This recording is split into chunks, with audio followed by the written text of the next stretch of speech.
Hi, good morning everyone. Welcome back to math Samadhan Manch. Math Samadhan मंच में आप सबका बहुत बहुत स्वागत है।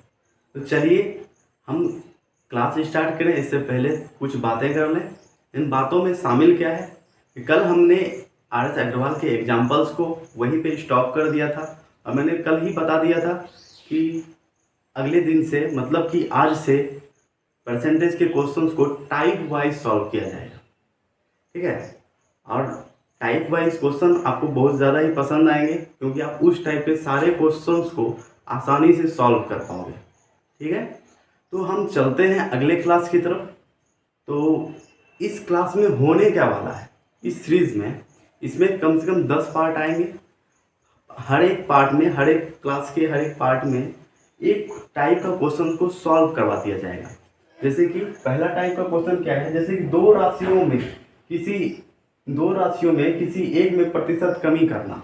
जैसे कि दो संख्याएं हैं, उसे बोल देता है एक में इतने प्रतिशत की कमी कर दी जाए और दूसरे की तुलना में उसका वैल्यू निकाला जाता है। ठीक है, दूसरा में दो राशियों में किसी एक में प्रतिशत की वृद्धि कर दी जाए। दो संख्या है, उसमें किसी एक में प्रतिशत बढ़ा दिया गया। ठीक है, अब पूछ रहा है पहले वाला जो संख्या है उसके साथ उसकी तुलना करो। जैसे चीनी बीनी वाला जितना भी क्वेश्चन है सब इसमें ही आता है। लगातार प्रतिशत में वृद्धि या कमी करना। लगातार बोलता है पहले उसमें 10% की वृद्धि की, फिर से 10% की वृद्धि की, फिर से 10% की वृद्धि की। मतलब कि लगातार जहां वृद्धि होती है उसमें क्या है, वो उस टाइप के क्वेश्चंस को एक पार्ट में सॉल्व किया जाएगा। फिर है क्षेत्रमिति पर आधारित प्रश्न। क्षेत्रमिति पर आधारित प्रश्न का मतलब ये है कि क्षेत्रफल हो गया, आयतन हो गया, वृत्त हो गया, वृत्त की त्रिज्या में इतने % की वृद्धि कर दी गई, आयत के लंबाई में इतने % की वृद्धि कर दी गई, चौड़ाई में कितने % की कमी कर दी जाए ताकि क्षेत्रफल पे कोई प्रभाव ना पड़े। इस प्रकार के जितने भी क्वेश्चंस हैं हम वो चौथे टाइप में सॉल्व करेंगे। ठीक है, पांचवा टाइप क्या है मेरा, आय तथा व्यय पर आधारित प्रश्न। हमने कितना खर्च किया, कितना मैंने कमाया, ठीक है, और कितने प्रतिशत को खर्चा। ठीक है, कितने प्रतिशत को खर्च किया और कितने प्रतिशत की बचत की। 100% मेरा आय है, मैंने 20% खर्च किया तो बचाया कितना, 80%। ठीक है, उसमें भी अगर मान लिया जाए कि 10% कहीं दान दे दिया, ठीक, तो इस तरह के क्वेश्चंस को हम एक ही बार में सॉल्व करेंगे। छठा, चुनाव से आधारित प्रश्न।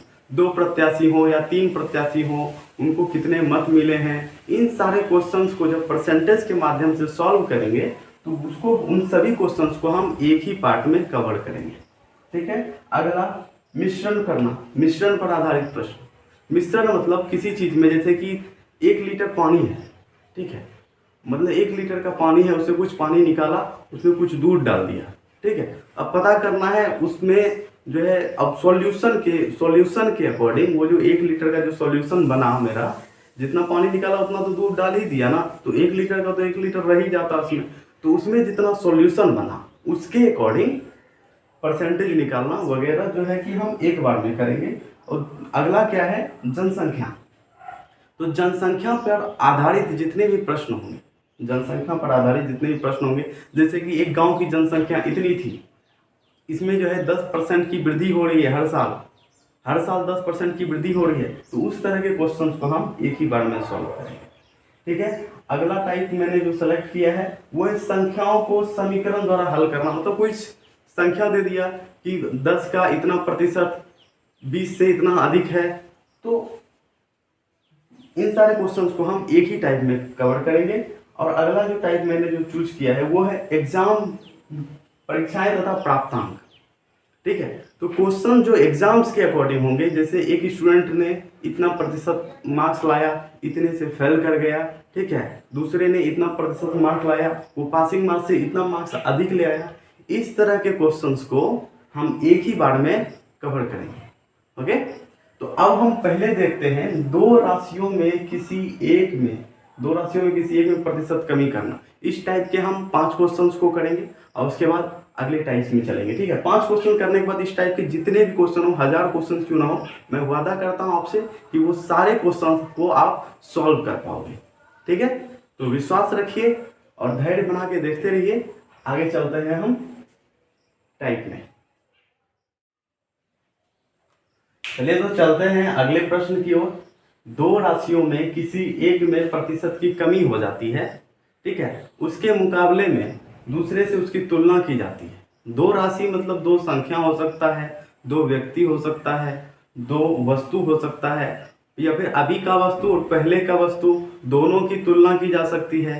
तो हम इसमें करेंगे क्या कि इस टाइप के जितने भी क्वेश्चंस हैं जिसमें कि पहले से या फिर किसी और के मुकाबले तुलना की जाती है, पहले तो परसेंटेज में कमी आती है, फिर उसके बाद तुलना करके पूछा जाता है कि इसमें और इसमें, पहले वाले में दूसरे वाले में, या फिर किसी चीज में कितना वृद्धि है या फिर कितना अधिक चीज वो हो गया है। ठीक है, तो अब चलते हैं हम पहले क्वेश्चन की ओर। पहला क्वेश्चन क्या है मेरा, राम की आय राधा की आय से 20% कम है, तो राधा की आय राम की आय से कितने प्रतिशत अधिक होगी। ठीक है, राम की आय राधा की आय से 20% कम है, तो राधा की आय राम की आय से कितने प्रतिशत अधिक होगी। इसको हम सारा सा सिंपल सा लॉजिक से समझते हैं कि राम की आय किसके मुकाबले कम है, तो राधा के मुकाबले कम है, तो राधा को मान लेंगे हम 100%। ठीक है, तो यहाँ क्या कर लेंगे, पहले नंबर का हम सॉल्यूशन करते हैं, पहले क्वेश्चन का सॉल्यूशन करते हैं। तो पहला क्वेश्चन का सॉल्यूशन क्या है मेरा, राम की आय राधा की आय से 20% कम है, ठीक है, तो राधा की आय राम की आय से कितने प्रतिशत अधिक होगी, ये भी ठीक है। तो किसके मुकाबले में राम की आय कम है, तो राधा के मुकाबले में, तो जिसके मुकाबले में बोला जा रहा है हम उसको 100% मान लेंगे। और हम इस टाइप में हर जगह वही करेंगे, जिसके मुकाबले में जिसके रिस्पेक्ट में बोला जा रहा हो उसको हम 100% मान लेंगे, कोई इशू नहीं है इसमें। तो हम मान लेते हैं, क्या मानते हैं कि राधा की आय बराबर 100%, या फिर 100 भी मान सकते हैं। ठीक है, मान लेते हैं ये 100 इकाई यूनिट में मान लेते हैं, क्योंकि परसेंट का मतलब ये होता है वो 100 यूनिट में चलता है। ठीक है, हम इसको यूनिट भी मान सकते हैं। ठीक है, यूनिट मान लेते हैं, ठीक रहेगा, क्योंकि परसेंट रहता है तो थोड़ा सा लोग कंफ्यूज होता है, यहाँ भी परसेंट वहाँ भी परसेंट, हम इसको यूनिट मान लेते हैं। ठीक है, यहाँ भी यूनिट मान लिए, या फिर ये नहीं भी कुछ मान लिए कि ये 100 यूनिट है। हम इसको जब भी बोलेंगे तो 100 संख्या नहीं बोलेंगे, नंबर बोलेंगे। तो यहाँ पे हम कैसे मान सकते हैं कि राधा की आय क्या है कि 100 होगी, ये इम्पॉसिबल है ना, तो हम इसको यूनिट मान लेंगे, उसका जो भी होगा उसको हम 100 यूनिट में काउंट करेंगे। ठीक है, 100% मतलब वही होता है कि 100 यूनिट में उस चीज को हम काउंट कर रहे हैं। ठीक है, तो राधा की आय मान लेते हैं 100, इसीलिए राम की आय क्या हो जाएगी, इसलिए राम की आय राधा से 20% कम है ना, राधा को माने हैं 100, इससे 20% कम कर देंगे तो हो जाएगा 80, कोई दिक्कत नहीं। ठीक है, आगे चलते हैं।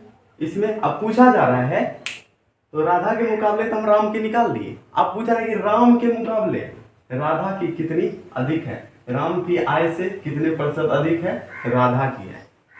तो इस बार हम राम के मुकाबले पूछेंगे, राम के मुकाबले निकालेंगे। तो राम क्या है, राम का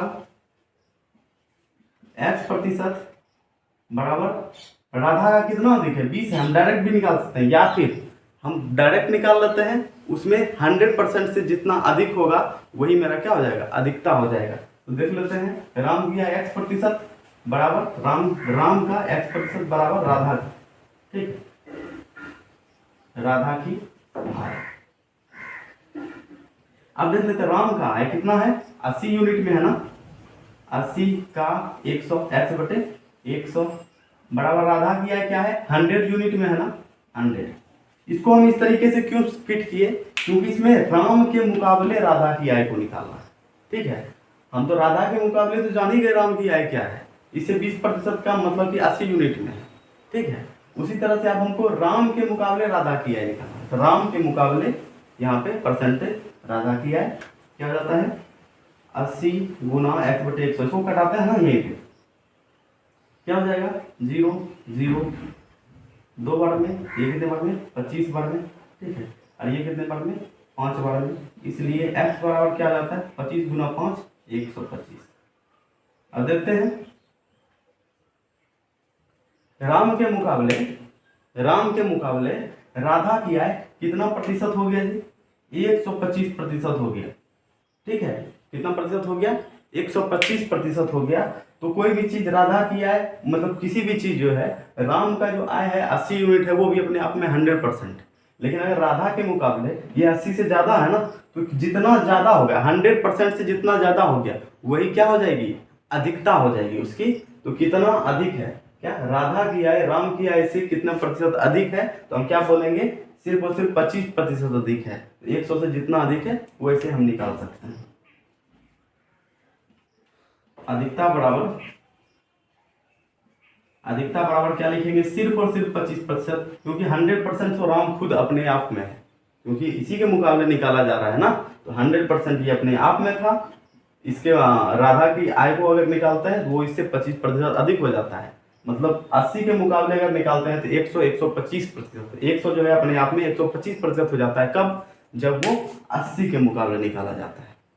ओके, इसको हम हो सकता है, इसको हम दूसरे तरीके से भी समझ सकते हैं, जैसे कि हमको सिर्फ अधिक पूछा जा रहा है ना, कितना अधिक है, तो हम वैसे भी निकाल सकते हैं। हम यहीं पे इसका अंतर निकाल लेंगे कि ये दोनों आपस में कितना अधिक है।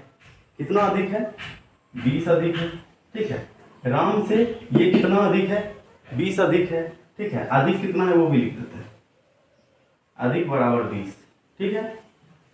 अभी प्रतिशत में नहीं निकाला है, ये 20 यूनिट अधिक है, राम से ये 20 यूनिट अधिक है। अभी प्रतिशत नहीं निकाले हैं, प्रतिशत अब निकालेंगे। क्या बोल रहा है, राम की आय के कितने प्रतिशत, तो राम की आय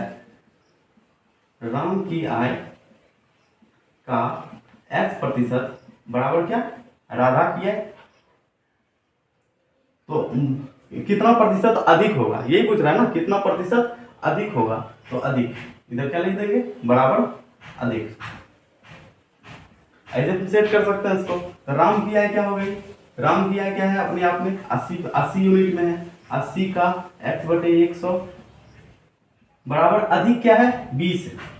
इसमें कोई दिक्कत नहीं, ये कितने बार में कटेगा, 4 बार में, ये कितने बार में, 25 बार में, इसलिए x बराबर 25। यहाँ पे डायरेक्ट आंसर निकल गया। क्यों, क्योंकि हम अधिकता का अंतर पहले ही कर चुके थे।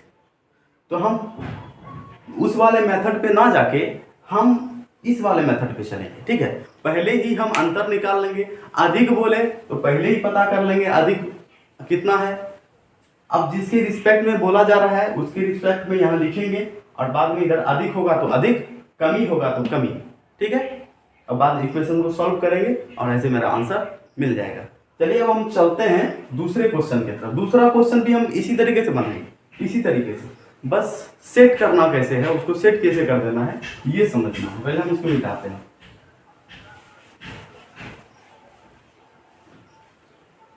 तो दूसरा क्वेश्चन है मेरा, दूसरा नंबर क्या है, यदि चीनी का मूल्य 10% घट जाए तो उपभोक्ता को पहले के मुकाबले कितने प्रतिशत अधिक चीनी मिलेगी। सेम तरीका है, सेम चीज है, सेम इक्वेशन होगा, हर चीज सेम ही होगा, लेकिन बोलने का तरीका बदल दिया गया, ठीक है।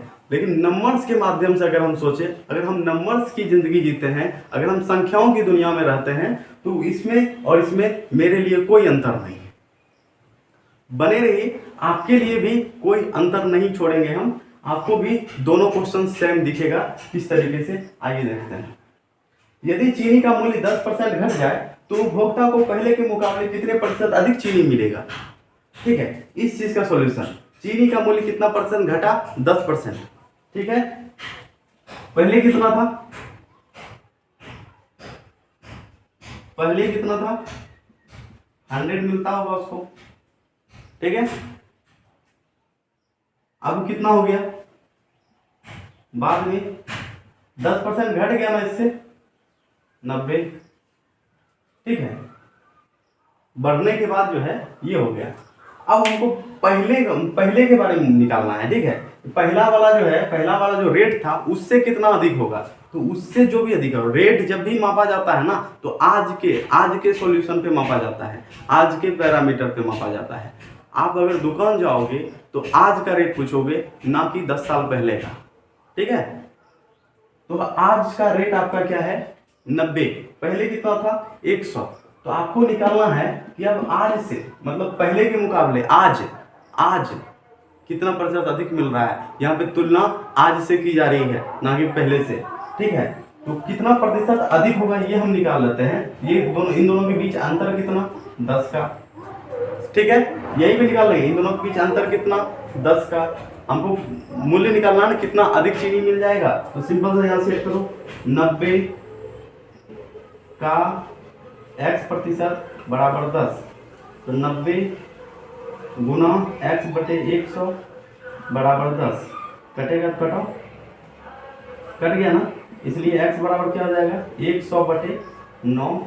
इसलिए x बराबर क्या हो जाएगा, 11.1/9 ठीक है। ये हो जाएगा प्रतिशत। कोई दिक्कत? तो x का वैल्यू हम यहाँ निकाल चुके हैं। यहाँ पे कोई दिक्कत नहीं आनी चाहिए, क्योंकि इसमें और इसमें कोई अंतर नहीं है। दोनों को सेम मेथड से बनाना है। इसको भी दूसरे तरीके से हम बना सकते थे, लेकिन वो तरीका से अच्छा ये तरीका है। सिंपल सा सेट करो, 1 2 3 4 लाइन जाना भी नहीं है आपको, यहीं भी सेट कर देना है। आपको कैसे बनाना है ये मैं बताता हूँ। मैंने इतना लिखा, फिर ये लिखा, फिर ऐसे लिखा, फिर ऐसे लिखा, लेकिन आपको ऐसा नहीं करना है। आप जब आपको पता चल जाए इसको कैसे सेट किया जाता है, तो आप डायरेक्ट इसको ऐसे सेट करो,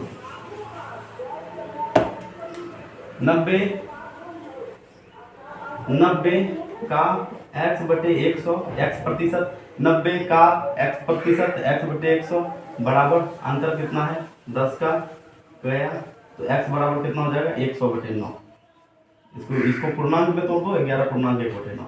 आपको इसी तरीके से बनाना है, आपको लेंदी नहीं जाना है। लेकिन उस तरीके पे जाने के लिए, शॉर्ट में बनाने के लिए आपको आपके अंदर अंडरस्टैंडिंग की होनी बहुत जरूरी है, ठीक है। आपको अंडरस्टैंडिंग की आवश्यकता है। तो आगे चलते हैं हम तीसरे क्वेश्चन की तरफ। तीसरा क्वेश्चन मेरा ये है कि एक मेज के अंकित मूल्य, एक मेज का जो अंकित मूल्य अभी है, वो बोल रहा है वो क्रय मूल्य से 20% कम है, ठीक है। पूछ रहा है कि क्रय मूल्य से 20% कम है, तो जिसके बारे में बोला जा रहा है किससे 20% कम है, क्रय मूल्य से 20% कम है, तो हम क्रय मूल्य को ही 100% मान लेंगे, ठीक है। तो ये क्या हो जाएगा, अंकित मूल्य क्या हो जाएगा, 80%, 20% कम है ना, ठीक है। अब आगे देखते हैं। तो बताइए इसे कितने प्रतिशत अधिक में बेचा जाए कि ना लाभ ना हानि हो। सेम क्वेश्चन है, तरीका दूसरा है, ठीक है। बनाने का मेथड भी सेम है, पूछने का तरीका दूसरा है। बस यही बात है कि हमको भागलपुर जाना है और हमको रास्ते से भागलपुर जाना है, ठीक है। दोनों एक ही चीज है, जाना भागलपुर ही है। अब देखते हैं आगे का क्वेश्चन, अगला क्वेश्चन देखते हैं लोग, ठीक है। तीसरा क्वेश्चन मेरा ये है, क्या है कि एक मेज के अंकित मूल्य क्रय मूल्य से 20% कम है, तो बताइए उसके कितने प्रतिशत, मतलब उसे कितने प्रतिशत अधिक में बेचा जाए कि ना लाभ हो ना हानि हो। मतलब बोल रहा है कि हम गलती से बाबू क्या किए हैं कि क्रय मूल्य को क्या किए हैं, क्रय मूल्य जितना है मेरा, हम जितने में हम खरीदे हैं, क्रय मूल्य मतलब खरीदना, विक्रय मूल्य मतलब बेचना, अंकित मूल्य मतलब वो जो मार्क्स वहां पे हम लगाते हैं, जैसे कि MRP मान लेते हैं उसको, ठीक है। तो अंकित मूल्य वो होता है, उससे अधिक में हम बेच नहीं सकते। तो बोलता है हम गलती से क्या किए, हम जितने में खरीदे ना, तो इसको जो है कि अंकित मूल्य जब हम प्रिंट कर रहे थे तो 20% कम छाप दिए, वो भी गलती से। तो हम करेंगे क्या, देखते हैं। तो एक मेज के अंकित मूल्य का क्रय मूल्य मान लेते हैं, क्रय मूल्य कितना था, क्रय मूल्य को ही मान लेंगे। क्रय मूल्य बराबर कितना, 100 यूनिट में मान लेते हैं, ठीक है। ये 100% है ना, कोई भी संख्या 100 यूनिट के अनुसार चलती है और हम उसको चला सकते हैं, हम उसको 1 यूनिट के अनुसार भी चला सकते हैं, ठीक है। इसीलिए हम इसको क्रय मूल्य को 100% मानते हैं। 1 यूनिट के बारे में भी हम बात करेंगे, लेकिन जब भी हम भिन्न पे जाते हैं, फ्रैक्शन पे जाते हैं, ठीक है, तो उसमें हम 1 यूनिट की बात करते हैं, 1 यूनिट की बात करते हैं, 2 यूनिट की बात करते हैं, 3 यूनिट की बात करते हैं, ठीक है। तो इसमें हम 100 यूनिट की बात करेंगे, 200 यूनिट की, 50 यूनिट की, ठीक है। तो इसके 100 से ही तुलना करेंगे और बाकी सब में 1 से तुलना होती है, ठीक है। तो हम वापस से इसी क्वेश्चन पे आते हैं। वापस से मेरा क्वेश्चन क्या है, क्रय मूल्य का 100%, मतलब क्रय मूल्य क्या मान लिए हम, 100 यूनिट है, तो इसी के मुकाबले क्या मान लेंगे हम, अंकित मूल्य। तो बताइए अंकित मूल्य अंकित मूल्य में क्या हो गया था गलती की, क्रय मूल्य जितने में खरीदा था उससे भी कम रेट उसमें छाप दिया था, मतलब इससे 20% कम। 100 में 20 अगर घटा देंगे तो क्या आ जाएगा 80। ठीक है, 80 यूनिट हो गया, कोई दिक्कत? तो क्रय मूल्य हमको पता चल गया 100 यूनिट में है, अंकित मूल्य पता चल गया 80 यूनिट में है। बोलता रहा है कि बाबू हमको हमको लाभ नहीं चाहिए, ठीक है, लेकिन कुछ ऐसा कर दो कि हमको हानि भी ना हो। ठीक है, तो क्या कर सकते हैं हम, एक काम करो, इसका लेवल उठाओ। ठीक है, पहले जो क्रय मूल्य जितने में तुम खरीदा था उतना का तो लेवल होगा ही, उसको रहने दो, इसको हटा दो। ठीक है, बोलता चलो तुम्हारा बात हम मान लेते हैं। तो बोले मानना क्या, तुम भी तो ऐसा ही बोल रहा है, तुम्हारा ही बात तो हम मान के हम तुमको बता रहे हैं। ठीक है, देखते हैं एक इमेज में क्या करना है। क्रय मूल्य 100 यूनिट है, अंकित मूल्य 80 यूनिट है। अब बोल रहा है क्या, इसी 80 से, जो कि अभी 80 यूनिट हम छाप दिए हैं, इससे कितना प्रतिशत अधिक कर दें ताकि मेरा जो है कि पैसा वसूल हो जाए। सिर्फ हमको लाभ हानि नहीं चाहिए, ना लाभ चाहिए ना हानि चाहिए। तो पैसा वसूल करने के लिए हमको वापस से 100 यूनिट में बेचना होगा ना। ठीक है, तो कितना अधिक रेट हमको फिक्स करना होगा 20। इन दोनों के बीच का अंतर हम निकाल लिए, इन दोनों के बीच का अंतर निकाल लिए 20 है। लेकिन प्रतिशत जो पूछना है, पूछ रहा है कितना अधिक में बेचा है, किससे अधिक में बेचेंगे, इससे 100 यूनिट से नहीं, 80 यूनिट से अधिक करना है। तो इसको सेट कर लेते हैं इक्वेशन को कि अंकित मूल्य का कितना प्रतिशत 20 होता है। तो इसको डायरेक्ट हम सेट कर लेते हैं, 80 का x प्रतिशत बराबर 20। 80 के मुकाबले एकदम प्रतिशत अधिक करना है, 20 अधिक करना है यूनिट। ये 80 यूनिट है, इससे 20 अधिक करना है, ये ना। तो 80 यूनिट का कितना प्रतिशत अधिक करना है, ये हम परसेंटेज निकाल लेते हैं। 80 यूनिट का कितना प्रतिशत, 20 यूनिट। ठीक है, तो देख लेते हैं 80 का मतलब गुना x बटे 100 बराबर 20। ये गया 4 बार में, ये गया 25 बार में, तो x बराबर क्या हो गया 25%। मतलब हमको 20 यूनिट अधिक करना है। तो अगर हम उसी चीज को प्रतिशत में देखें तो हमको 25% अधिक करना होगा। ठीक है, तो तीसरा क्वेश्चन मेरा सॉल्व हो चुका है। ठीक है, अब देखते हैं आगे क्या है।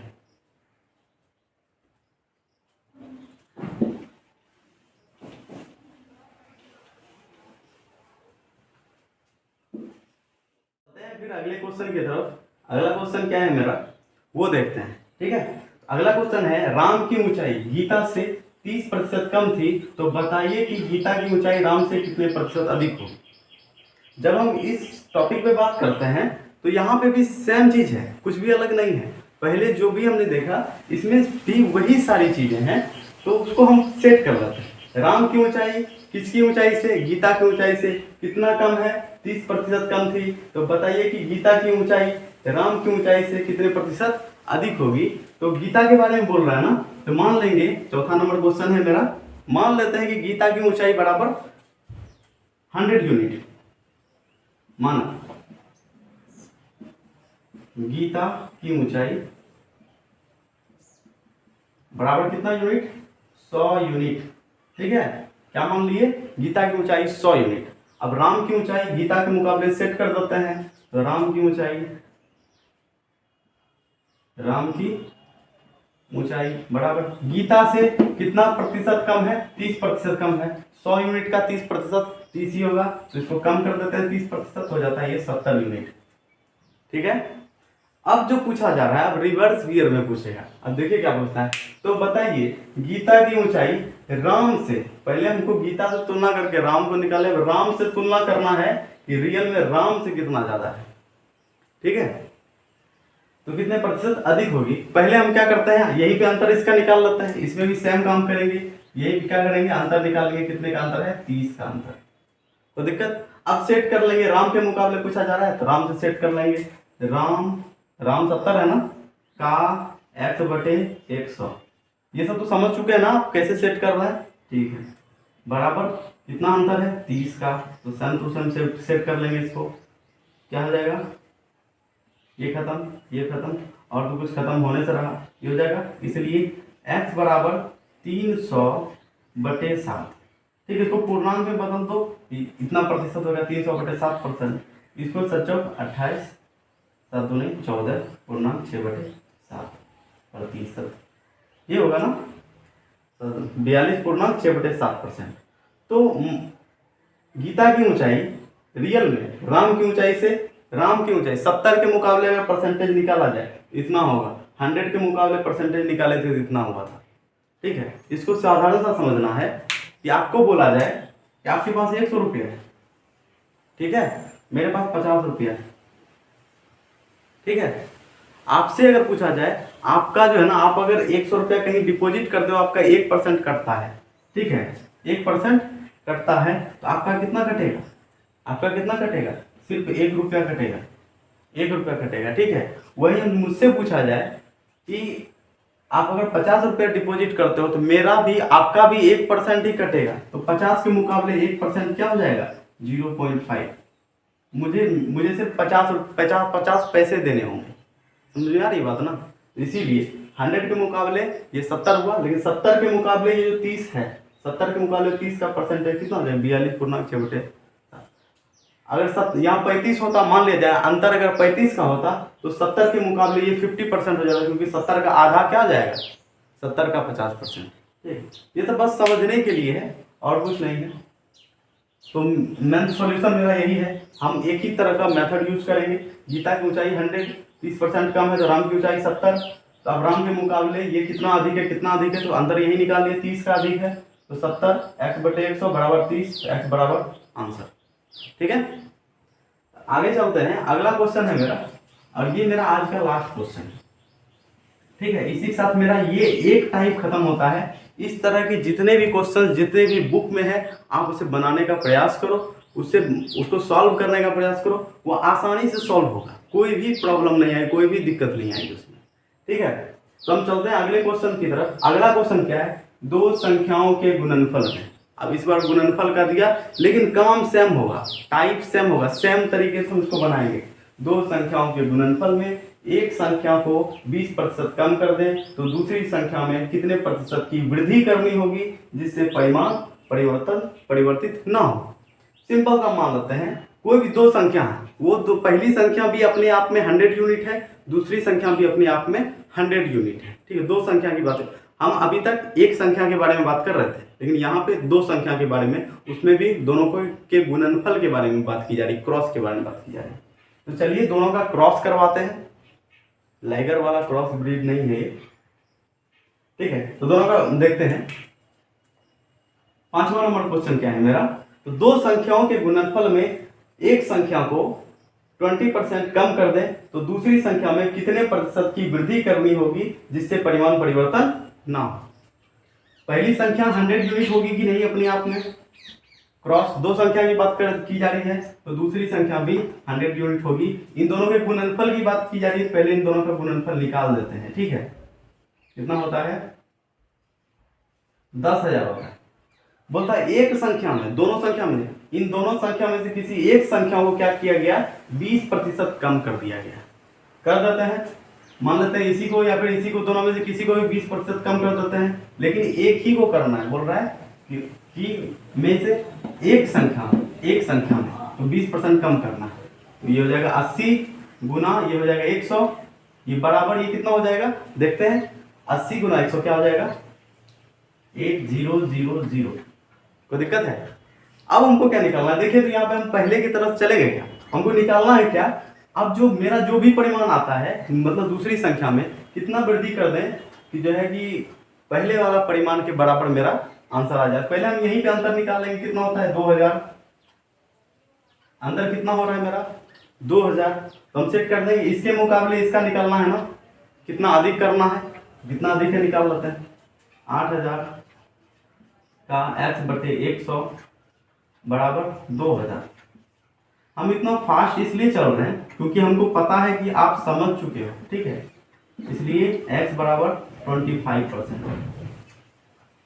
ये इससे कितना अधिक है, कितना अधिक करना होगा, 25% अधिक करना होगा, तभी हम क्या कर पाएंगे, इसको इसके मुकाबले में बराबर ला पाएंगे, इसके बराबर ला पाएंगे। एक बात तो सुनी होगी आपने कि बढ़ने में टाइम लगता है, घटने में टाइम नहीं लगता। अगर आपके पास 10,000 रुपया है, ठीक है, आपके पास 10,000 रुपया है और उसका बोला जाए कि आपका 100% खत्म कर दें, ठीक है, या फिर 50% आपका उससे खत्म कर दिया गया, तो 10,000 का 50% कितना होता है, 5,000। ठीक है, आपके पास बचेगा कितना, 5,000 रुपया ही बचेगा, क्योंकि 5,000 रुपया काट लिया गया, 50% काट लिया गया। अब आपको बोला गया कि आपके पास जितना है ना उससे 50% फिर से बढ़ा देते हैं, क्या वापस से आप 10,000 पूरा पाओगे? नहीं पूरेगा। क्यों? देख लेते हैं यहाँ पे। पहले क्या था, मेरे पास 10,000 रुपया था ना, 10,000 रुपया। अब क्या किया, इससे मेरा 50% माइनस कर दिया, ठीक है, इसी संख्या का 50% माइनस कर दिया तो मेरे पास बचेगा 5,000 रुपया। अब बोलेगा फिर से तुमको अब इस संख्या का, इसका नहीं, इसका 50% प्लस करते हैं। इसका 50% कितना होता है मालूम है? 2500। तो 5,000 प्लस 2500 बराबर कितना? 75। समझ में आ रही बात? आपको घाटा हो गया ना? हाँ, 25,000 की आप 2500 का कमी हो गया ना आपके पास। समझ में आ रही बात? मैं यही समझाने की कोशिश कर रहा हूँ। रिवर्स में चलते हैं तो हम उस संख्या को देखते हैं जिस संख्या के मुकाबले हमको इनकम चाहिए, या फिर हमको फायदा चाहिए, या फिर जिस संख्या के मुकाबले हमको बढ़ाना है। ठीक है, तो चलिए आप इस टाइप को यहीं पे समाप्त करते हैं। अब मिलेंगे अगले टाइप्स के साथ, दूसरे टाइप्स के साथ, जिसमें कि दो राशियों में किसी एक में प्रतिशत की वृद्धि करनी है। हर जगह हमने क्या किया, कमी की। अब क्या करेंगे, वृद्धि करेंगे, लेकिन उसमें भी मेथड बनाने का सेम होगा। ठीक है, थोड़ा सा भी अंतर नहीं होगा, मेथड सेम होगा, लेकिन दोनों को अलग सेपरेट करने का मेरा मकसद ये था कि आप समझ पाओ कि क्वेश्चन का तरीका क्या है, क्वेश्चन कहना क्या चाहता है। ठीक है, विश्वास रखिए, परसेंटेज आपके लिए बिल्कुल आसान हो जाएगा, बहुत ही आसान हो जाएगा। चलते रहिए क्रम वाइज हमारे साथ, तो हम आपको अंतिम तक ले जाएंगे, जहां पे आप इस तरीके से पढ़ लो, इस चीज को इस तरीके से पढ़ लो कि आप किसी को पढ़ा सको, या फिर कभी अगर रिवीजन के लिए बैठो ना तो आपको ये ना लगे ये क्वेश्चन तो मैंने पढ़ा था, याद नहीं है, ऐसा नहीं लगे कि मैंने पढ़ा था, मेरा कॉन्सेप्ट क्लियर है, मेरा माइंड साफ हो चुका है और हम इसको आसानी से सॉल्व कर सकते हैं। ओके, तो आज के लिए इतना ही।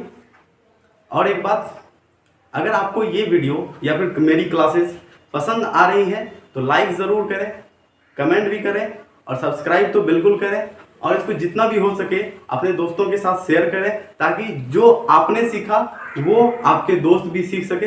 जलन की भावना नहीं रखनी है और इसे खुले दिल से इस मैथ समाधान मंच का स्वागत करना है, क्योंकि हम भी आपका स्वागत बड़े जोर शोर से करते हैं।